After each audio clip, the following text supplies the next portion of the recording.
On the 2006 Chevy Equinox dashboard, to remove the instrument cluster, there are 4 7mm screws that you need to take off. 7mm head, socket head, that you'd have to use in order to get this out. Unlike some of the other videos I saw that had this wire lead, looked like it was free to the back of the instrument cluster itself. This is nestled in a receptacle holding it in place so that when you center the instrument cluster itself, the speedometer housing, whatever you want to call it, that it should actually just redirect into this, which I think would be extremely fragile for the pins to connect into here just right. So I'm not sure if it's wise to break this out of here and have the cable free for the vintage vehicle or not. But anyway, you don't have to remove this piece of the housing. You just have to peel off the top of that. You don't really need to have a special tool. You just need to be careful with it. You can actually lift up on the edges of this and lightly, with some pressure, just pull it apart from these little receptacles that hold the clips into place. There's 4 of them that hold this into place on the back of this. If you look at the back of this housing right here, right above where my thumb is at, there is 1 clip. There's the other one. Then on the bottom side, there's a clip there and there. So to make this over complicated is a little bit ridiculous. You're looking at the back side of the 2006 Equinox instrument cluster. This actually was made in Mexico, or maybe the part of the housing was. But on here, there seems to be a part number for this. The serial number is right there on the top, and also underneath there it says Saturn part number, not GM. So this evidently was used in a Saturn as well. I believe a Torrent and a View. Maybe it was a Saturn View. Not sure, but that would be probably for this entire housing. I'm going to see what it takes in order to get to the step motor, which is on the lower left side there. That's for the fuel gauge. Take a look at that. It's going to be up underneath here. I've never taken one of these apart, so I'm going to see what it's going to take. There are 5 clips that hold the black bezel area to the white underside where this back side of this circuit board is, or cover panel, or whatever it is. Looks like it might have little lights that are in here. I'm not sure what they are. But anyway, there are 5 clips, 2 on the side, and there's 3 on the back side. And then underneath, there's 2 more clips. You need to be very careful so you don't break the tabs out. This is what is it, about a 16, 18-year-old. This is 2024, 2006. So that's an 18-year-old vehicle. Plastic gets brittle, breaks down. It's called plasticizers, folks, and that's what causes the oil film on your inside of your dash or your windshield. If you ever wonder where the oils are coming from, that's called the plasticizers, and all the plastic is breaking down your vehicle. Anyway, I digress. I'm going to see whether or not this lifts off. As I had thought, by using 5, 6, 7 screwdrivers, and wedging them between those little fingers that hold the this piece to this, lightly prying apart brings this down to 2 pieces. To remove the dial, of course, the gauge, the needle, for example. This being the fuel gauge, this is one that I've got to remove. I'm not sure if all of them have to be taken off in order to get this piece separated, probably. And so I will attempt to do that next.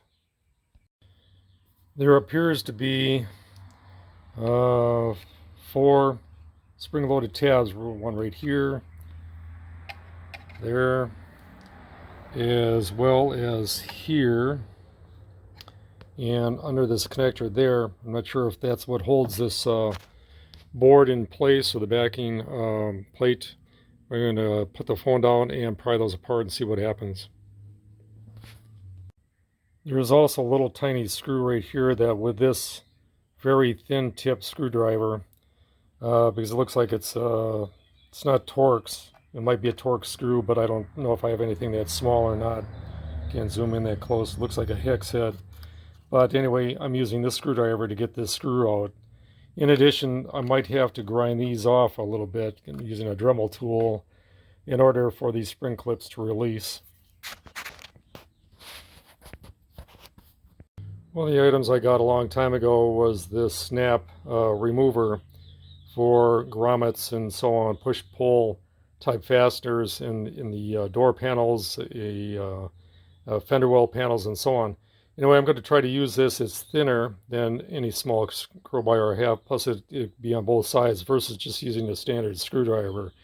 If you don't have one of these things, you can, if you got a cutter or a grinder, you could actually take a thin piece of metal or whatever and cut yourself a groove to make yourself a little bit of a crowbar.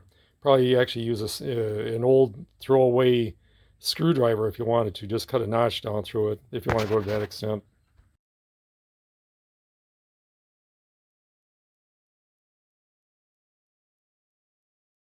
A couple other videos I saw, people were marking with tape a position of these of the 4 needles, which I don't understand why you'd have to do that.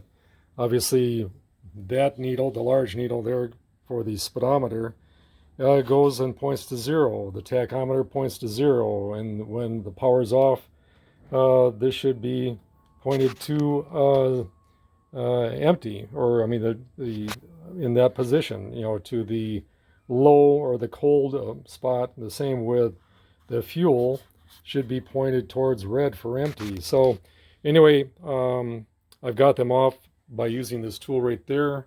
This is actually a little plastic pin. It just presses into place on this needle, I guess, or that little plastic shaft right there. So I'm not sure. The step motors that I've seen look like it had a metal pin to it. So I have no idea once this is down just what it's going to look like, or once I pull this panel off. What I'm finding is that there were 3 metal tabs that were twisted to the side, holding something in place.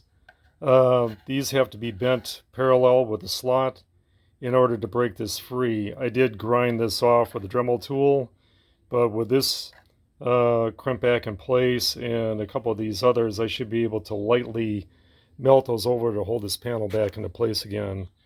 And yes, you do have to remove this little tiny screw right there and keep it.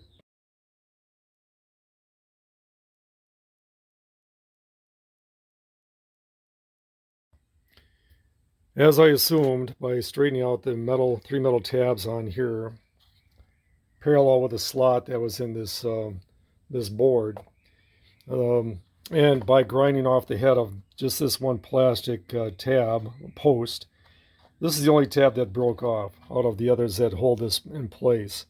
This is upside down, of course. This is the one for the fuel gauge. I thought maybe that on the back side that there would be some soldering, but there of course isn't. The only thing that holds it in place are these 2 vertical, these little 4 prong inserts, whatever, that hold that step motor in place. But I'm going to take this off, take a look at the soldering underneath this. I'm also going to see if there's any kind of a part number, see what I can compare it to. So on to taking that out. I'm going to zoom into this. These 4 little square gray areas, if you look at this, where the contacts of this step motor, these 2 over here, this is upside down. So these 2 go for these 2 right here. These go for this one. These 2 were depressed quite a bit. These were still spring loaded. But there's just a tiny area on there. This will probably not focus on there, but if you see the little ridge with a spring on there, if it's hitting on this spot or intermittent, those are probably still have some decent contact. But this has got definitely this second from the right has got a it's not quite a 1/16 of an inch diameter bare spot. This one is all scratched up, and that's probably from my putting a screwdriver in there to wedge this thing off. Shame on me. I'm not sure if this is capable of putting just maybe a thin layer of solder on here, if that will stick for contact. Otherwise, I'm not sure what else I could do for the circuit board if this was the problem.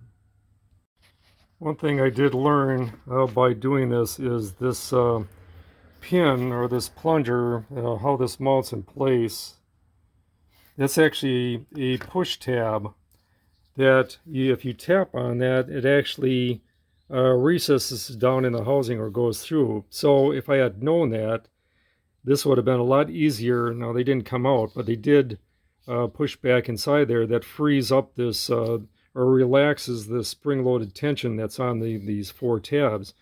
So if I were to do this ever again, more likely it will be, that I would first go to the back side and I would tap on those pins to get it out instead of trying to pry it off with a screwdriver like I had done. Just as an FYI, you'll live and learn.